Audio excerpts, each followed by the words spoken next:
The Berenstain Bears learn about strangers.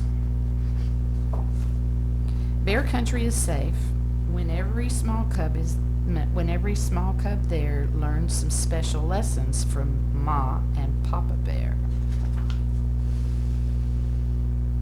The bears learn about strangers.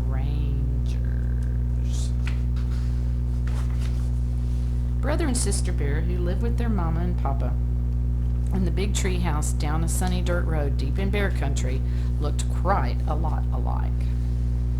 Except for the fact that Brother was a boy cub and Sister was a girl cub, they were alike in many ways. And even though they each had hobbies, Brother loved to build and fly model airplanes.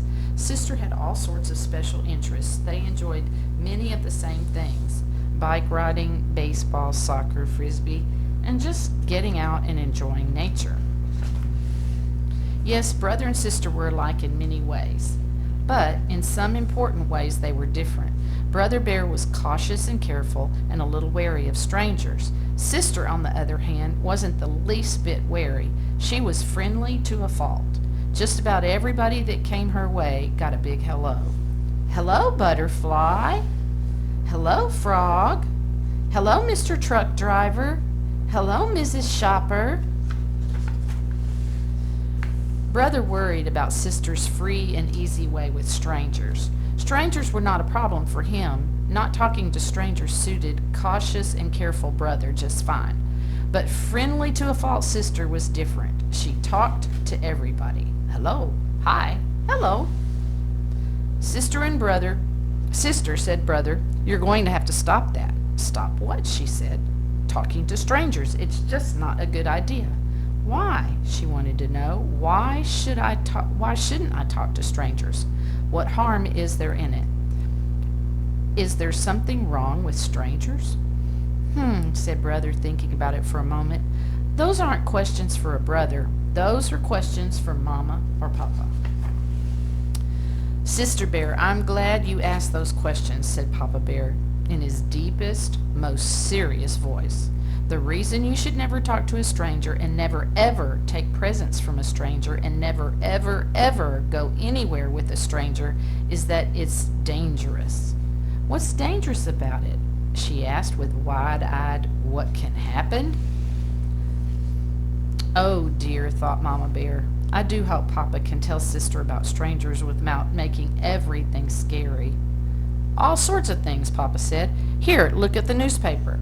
As she looked in her eyes got wider and wider. This is what she saw. Bear Country News. Stranger bothers cub. Missing cub found.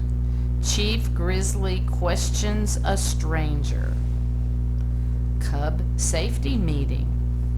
I hope you're paying attention to all this, called Papa to Brother Bear. Yes, Papa, said Brother, looking up from his airplanes.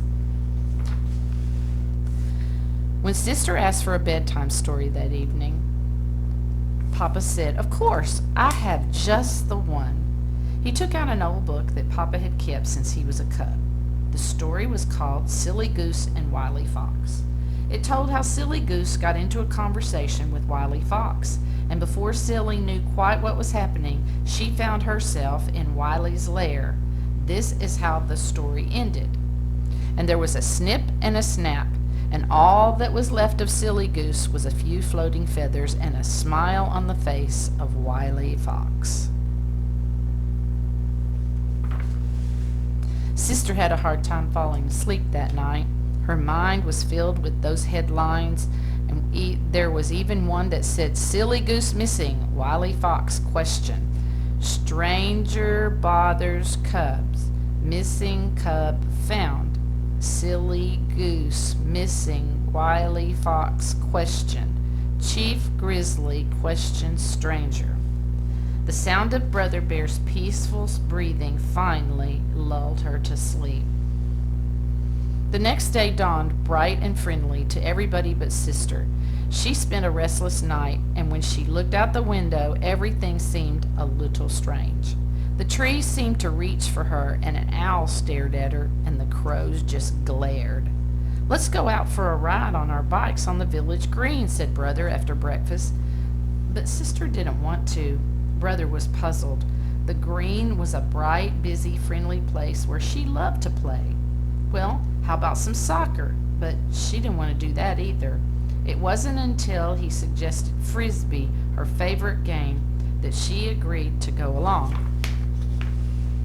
Before they left, they told Mama where they'd be, and it was a family rule that they never went anywhere without telling Mama or Papa. "That's fine," said Mama. "I'm on my way to Farmer Ben's for apples. I'll stop by for you on the way home." Village Green was the same bustling place it had always been. This is what it looked like to everyone but Sister. This is what it looked like to her. Today, even the frogs and the butterflies seemed mean and scary. Later, when somebody tapped on her shoulder, she jumped a mile, even if it was just Mama. "How was everything at the village green?" asked Mama on the way home in the car. Sister sat in front with Mama, and Brother rode in the back with the barrel of apples. "All right, I guess," said Sister, "but there were so many strangers." Later at home, when Mama and Sister were getting ready to make applesauce, Mama said, "You know what Papa told you was quite right. It's not a good idea to talk to strangers or accept presents or rides from them. But," she continued, "that doesn't mean all strangers are bad. Why, chances are there wasn't a single person on the green that would harm a fly, much less a fine little cub like you. The trouble is, well, it's like this barrel of apples. There's an old saying that goes, there'll always be a couple of bad apples in every barrel. And that's the way it is with strangers. Cubs have to be careful because of the few bad apples." "Look," said Sister, "I found this one. It's all bumpy and has a funny shape." "Well, it certainly is strange looking," said Mama, "but that doesn't necessarily mean it's bad. You can't always tell from the outside which are the bad apples." She cut it in half. "See? It's fine inside. Now here's one that looks fine on the outside, but inside it's all wormy." "Yuck," said Sister. "What's up?" said Brother. "A bad apple," said Sister. "Double yuck," said Brother. "Hey, I'm going to the meadow to fly my new pusher plane. You want to come?" "Sure," Sister said.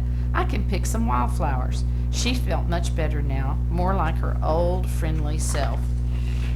The pusher plane was a great success, and the Bubs were about to head home when someone drove onto the meadow with a beautiful orange and green model airplane. "Wait," said Brother, "I want to watch. It's a radio-controlled job." Sister went back to picking flowers, but before she knew it, Brother was talking to the stranger. For that's what he was, a stranger, no matter how big and beautiful his radio-controlled job was. She dropped her wildflowers, and she ran over to them.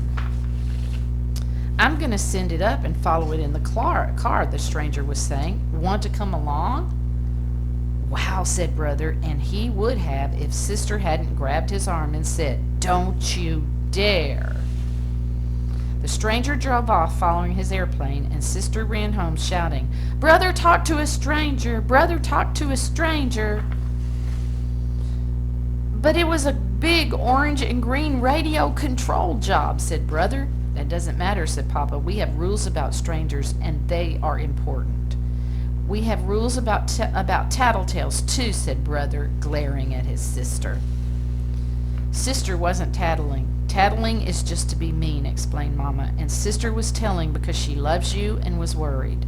"Do you think that fellow was a bad apple?" asked Brother. "Probably not," said Mama. "That's right," said Sister. Most folks are friendly and nice and wouldn't hurt a fly, but you have to be careful just in case." "Speaking of apples," said Mama, "how about some of this applesauce I just made?" As they sat having a dish of Mama's delicious applesauce, Brother and Sister thought about what they had learned that day. There was quite a lot to think about. For Brother and Sister's rules for cubs turned the page. Brother and Sister's bears rules for cubs. Number 1, never talk to a stranger. Number 2, never take candy or other gifts from a stranger. Number 3, never go anywhere with a stranger. Number 4, don't keep secrets from your parents, especially if someone asks you to. Number 5, your body is your own personal property and nobody else's business, especially the private parts. When you're real little, of course, Mama and Papa may help you with your bath or in the bathroom, and your doctor is in the body business and will have to examine you from time to time, even when you're not little anymore. Use your common sense. We can't have rules for everything. Common sense is what keeps us safe by telling us what to do in situations that are not covered by rules. The end.